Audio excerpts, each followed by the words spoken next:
দেখো আজকের ক্লাসে আমরা যে জিনিসটা শিখবো যে কম্পারেটিভ থেকে আমরা পজিটিভ কিভাবে করতে হয় আমরা এই জিনিসটা শিখবো। আর আগে যখন আমরা পড়ছিলাম তখন কি ছিল সুপারলেটিভ থেকে পজিটিভ, ঠিক আছে। এখন আমরা কম্পারেটিভ বলতে প্রথমে যদি আমরা দেন এনি আদার অথবা দেন আলাদা যদি আমার সেন্টেন্সের মধ্যে যুক্ত থাকে তাহলে কি করতে হইব? আদার, প্রথমে নো আদার লিখতে হইব। আর যদি আমার দেন অল আদার দেন নোর সাথে যুক্ত থাকে তাহলে ভেরিফিকেশন শুরু হইব। তাহলে আমার নিয়ম অনুযায়ী দেখো প্রথমে কি লিখলাম? প্রথমে নো আদার লিখতে হইব। আমি লিখলাম প্রথমে কি নো আদার, তারপরে কি আসলাম দেখো তো রুলসের মধ্যে দেন এনি আদার অথবা দেন অল আদার যুক্ত আছে, এখানে আমাদের দেন এনি আদার যুক্ত আছে। তারপরে কি এর পরের অংশ কি আছে? Point orphanage, point orphanage, orphanage মানে এতিমখানা, ঠিক আছে। তাহলে লিখলাম আমি কি বয় ইন দা অরফানেজ।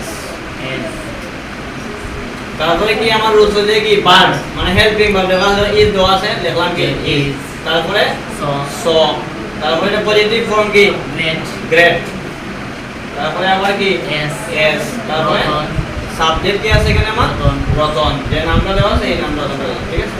পরে দেখো আছে কি Dhaka is larger then all other cities in Bangladesh, তাহলে এখানে অল আদার যুক্ত আছে দেন অল আদার, তাহলে আমরা কি করতে হইব?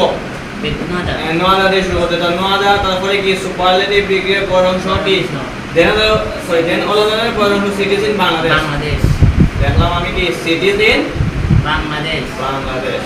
তারপরে কি ভার্ব দেওয়া আছে কি এখানে ইজ দেওয়া আছে লিখলাম কি ইজ, তারপরে সো, তারপরে কি লার্জ, লার্জ এস ঢাকা, ঠিক আছে শেষ।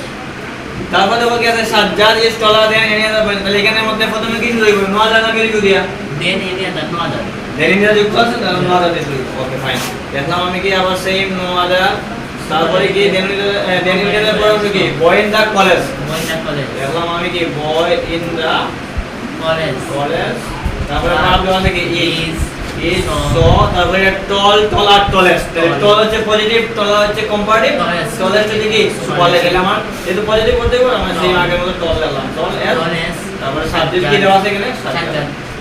সবাই বুঝতে পারছো তো? ওকে।